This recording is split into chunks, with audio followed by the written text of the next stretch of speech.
Hey everyone, so I'm going to try and give you an example of a closure. So hopefully you can get a better understanding of how closures work in JavaScript by the end of this short video. So I'm going to start by declaring a function. I'm just going to call it times2. Just take one argument x that gets passed into it. And inside this function we'll declare a variable called myvar. We'll set that equal to x times 2. Then we're going to return out of this function. We're going to return another function, call it addNum. We're going to pass another argument y, and all this will do is console.log that variable we created here plus y, and that's it. Close off these brackets and hit enter.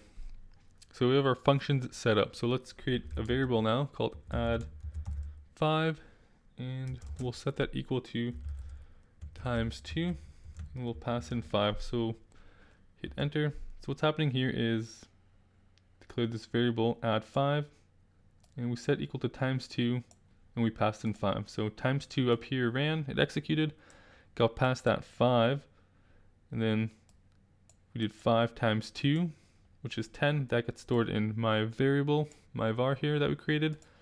And then we return out of this function, and we return this function here, this addNum function. So you might be wondering that this whole thing gets pushed off the stack. We get return this function, and this function now shouldn't have access to this variable here inside of the scope of this outer function here. It's now been pushed off the stack. But if we take a look at this, you'll see that we still have access to that myvar variable.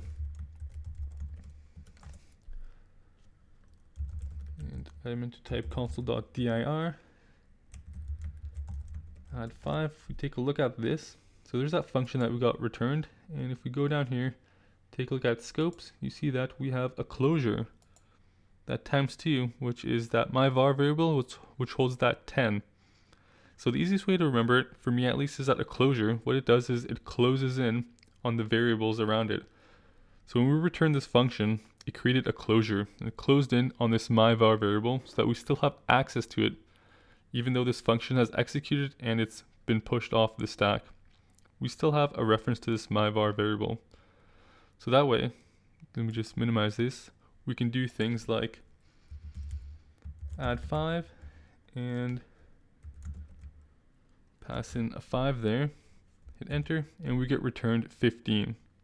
So we still made reference to this myvar variable because we created a closure and that variable is closed in and we still had access to it.